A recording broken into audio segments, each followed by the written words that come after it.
Ndị be anyị ndewonu. Ọ bụ Ada Igbo na-ekwu na Igbo Media. N'Igbo Media, anyị na-ewetara unu ọtụtụ ozi gbasara ihe na-emegasị na Biafra Land, n'ala Igbo na mba ndị ọzọ. N'ụbọchị nke taata, o nwere ihe bịara n'iru akwụkwọ anyị nke anyị ga-agụpụtara unu n'ụbọchị taa. Anyị gụpụtachaa ya, unu egee ya ka ọha n'uju. Ị ga-esie ya, ị drọpụọla your comment, like kwa this our video and gbasakwa ya ka o ruo ụmụnna anyị n'ebe dị iche iche arụ. Ozi anyị wetara unu tata si n'aka otu nwanne anyị nwoke, a Biafra activist. Dịka o si wetara anyị ozi a n'iru akwụkwọ, o dere sị: Bro Chigbuo respond to Ba Obi on his statement about Nnamdi Kanu and Ojukwu. Ya bụ ozi ka anyị ji bịa tata na Igbo Media. Ị ga-esi ya bụ ozi, gbaa mbọ gwa anyị iche maka ozi anyị wetara, ma mekwa ka ozi a rute ụmụnna anyị n'ebe dị iche iche aka. Ngwa gere ya ka ọha n'uju. Igbo ya chọrọ restore Biafra, they always end up in shame, starting from even the Ojukwu nụrụ the ọgụ. They always end up in shame. So if you want to get Ndị Igbo, use Biafra. So anybody who suddenly wakes up, where they pick Biafra, talk or use Ndị Igbo to restore Biafra, that person always end up in shame. Go and check it. Anybody tearing a Biafra, that person will become non-entity. Anybody, Ralph Wazirike is nobody. I don't care what you think about him. He is a nobody. Nnamdi Kanu Ojukwu is a nobody. Ụmụnne m, ana m ekene onye ọbụla. Afọrọ m ihe onyonyo a nwanne anyị nwoke a mere, mbụ nna ya ukwu a. Wee nenecha ya achọrọ m iji okwu ọjọọ wee saa ya okwu. Achọrọ m iteke ya personal. Mana ofe nchọ ka m jụọ nna ya ukwu a, maka ebe ọ ka wee m iwe, ebe ọ ka wee fụọ m ụfụbụ. Otu o si wee kpọọ nna ya Ojukwu afa, wee kpọọ ya iyi, ịghọtago na ndị niile gbara mbọ maka Biafra na ha ncha niile nwere onye bara uru. What an insult. Onye ka ọ ga-abụ, onye ka ọ bụ to talk about Ojukwu in that manners. Nna ya Ojukwu abara uru, wee immortalize ya, rụọ university n'afọ ya, lụsị ọtụtụ ife n'afọ ya. Kedu ife nna ya ukwu ama na history? Achọrọ m ịdị diplomatic, achọrọ m sound derogatory, maka ada eji ọkụ emenyu ọkụ, maka otu o si wee kwuo okwu in this insulting manners to ndị gbara mbọ. Ife m eji dọchọ because we can continue blame game. Ọmanyere anyị aka. Ịma ọ na-abụ onye egbe ya nyụrụ ọka tabi ụta, onye gbagbata etubi ya afa. Ọ na-eme mana ụmụnna.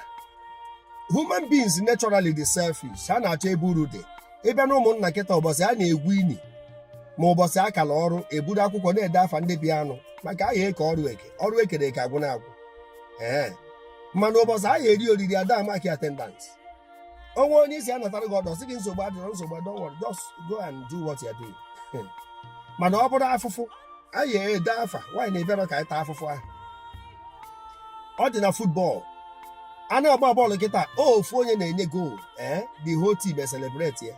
Ada asị na Messi meriri ndị klọb dị otu a. Ada ekwu ya. Ada ekwu na Ronaldo meriri. Ronaldo won so club. Ife a na-ekwu na klọb a win klọb a. Mana ofu onye na-ego, ofu onye weta the victory. So ọ na-abụ onye jee nata eme ọfụma, tobe ya, everybody soro partake ye, share na the glory. Mana afịa ghọrọ ana, ọ bụrụ ofu onye ka ọ dị. That's human being for you. Ije abroad gị taa mee ọfụma buru ego nata, onye ọ na-achọwa kọntaktị gị. Mana anụ ha na-edipọt ga-edipọt, ụfọdụ blọkụọ gị, delete ya nọmba. Anụ na ị na-abịa saịdị ha na ụfọdụ esi ebe a shift. Onye ọ na-achọrọ ịpateki n'uru, onwe ha ya chọrọ ịpateki n'afọ. Blame game amenyere anyị aka. Maka oge a na-emenya bụ ife tupu ọ ghọba afịa, adapụta ekwu ụdị okwu a mgbe ahụ aka na-eme ya. Ọ na Mandela succeed after nke South Africa na-enyere ha freedom. Anyị adata Mandela ụtaruo taa. kedu ife nna ya Ojukwu mere ihe eji akpọnye afọ ya? Aja ọ chụrụ ndị Igbo ka ndị Igbo ji wee nwee respect for him. Ịfụkwarụ ka esi welu efuru ovation enyere ifuru mgbe ọ nata, mgbe late Chief Dr. Oliver gori egwu eji wee mee ya welcome from Ivory Coast. So nwere uru ọ bara wee so na nabata efuru ofeke ka eso na wee nabata. Ọ ife nji wee jụọ nna ya ukwu amarọ m maka ịma na ofeke na-atọ na mba maka amụọ m his record.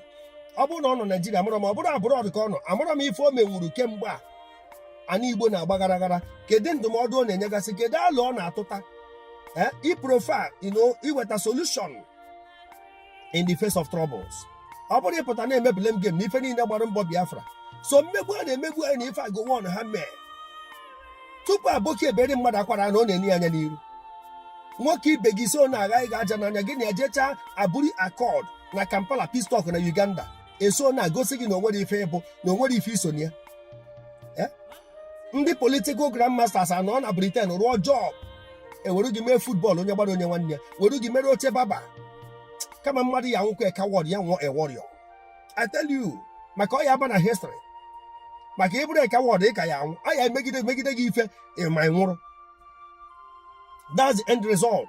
Mana ihe agba nnekere onye atụrụ na ana na-azụ onwe ya, onye ji na ana na-azụ onwe ya. Arapụ ndị a ka ha hedi ife gbasara Igbo, unu afụna ndị kind of understanding onwe ebe niile na-azọ Biafra. O nwere ọgụ a na-achọ mma. Oke negodi ka otu a Naijiria dị kịta, ndị niile nọ n'amị ọha ncha ka isi dị mma. Enwere ndị ara nwee ndị boko ebe ahụ, kama ha ya ala akịkwa armed forces ekpokonye egwu na akịrịka, which is not the best. Ọ bụrụgo method anyị na Africa na Nigeria ebe a, very horrible state.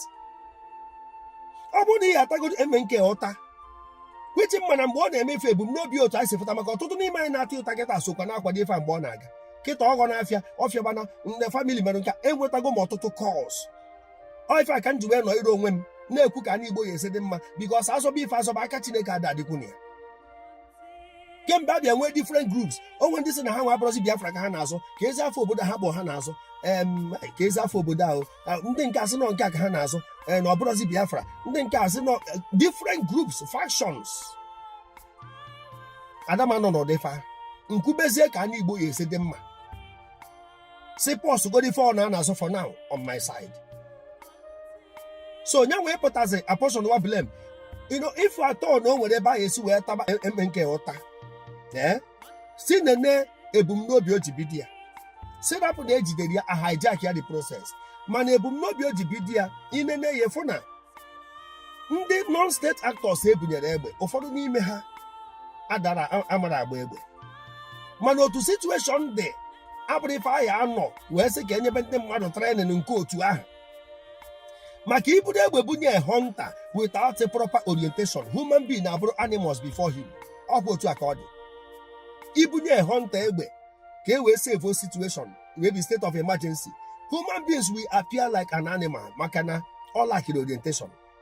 So e nwere ụfọdụ ndị ebiri egbe, ụfọdụ nwere ike bụrụ prisoners ndị si na jailbreak wee pụta, ụfọdụ boys volunteer onwe ha. So that period echere m otu o si na-ekwu maka invasion ka esi wee invade Igbo land and so many other things. So the enthusiasm mụnwa feel o ji mee ya na nghọta m bụ ka echekwa ala Igbo, and all the period ahụ ọ nọ na-enye nkụzi everywhere was protected maka mpokrati.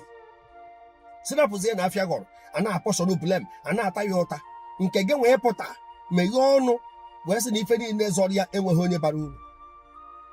Nna ya ukwu, in times of reputation, amarọkwa m go, I don't want to talk down on you, mana ama m na iru ha ọrụ nke ka ha kpogoro nke nna ya Ojukwu nọ ide amụma na egbe igwe dike dị ọra mma ndị Igbo. Dim late Chief Chukwuemeka Odumegwu Ojukwu, onye ka ebu to talk down on him, onye ka ebu to talk against him.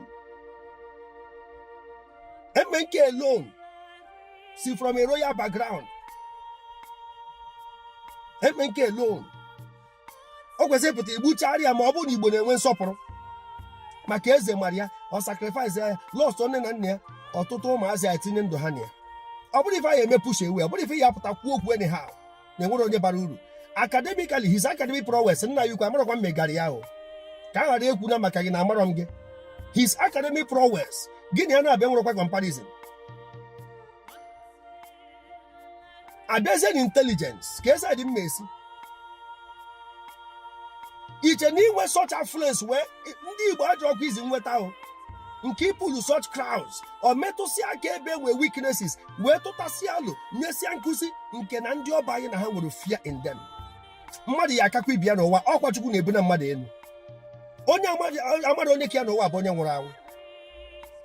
So such a situation o wee gbaa mbọ ka e nwee rescue operation ka azọta anyị Igbo ka e protect our mothers and ome ama m ọtụtụ ndị ugwu gbara ọsọ mgbe ahụ ọ dị sọfesi na Israel. Ama m ọtụtụ ndị ugwu ndị na-achị efi egbu mmadụ ha ncha niile gbafuo. Chukwu na-anọkọta kpalite mmadụ somewhere serapụzie na middle of the journey or end of the na land crash nke a dị iche. Onye ọ na-emewezi blame game. Ọ ife nchọ ka m correct ebe a. Ikwuwara ọnụ ikwu ihe efichakwa ọnụ gị. Amarọ m gị dịka m si ekwu ihe eficha ọnụ gị. Maka onye ọ nọ na center of his own world ma mụ onwe ndị amarọ m nwee ndị ma m nụ. Otu ọbụla onye ha ịnụ ka mpanaka ya ha.